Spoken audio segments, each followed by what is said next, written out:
أهلا بكم إلى فيديو جديد.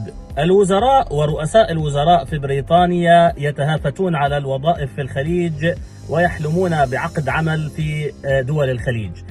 آخر هؤلاء وزير الدفاع السابق البريطاني بن ولس، والذي حصل على عقد عمل في السعودية مستشار لإحدى الشركات في الأمن والحوكمة.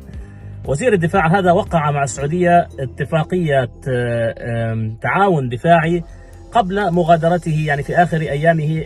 إبان كان وزير دفاع بريطانيا في 2023.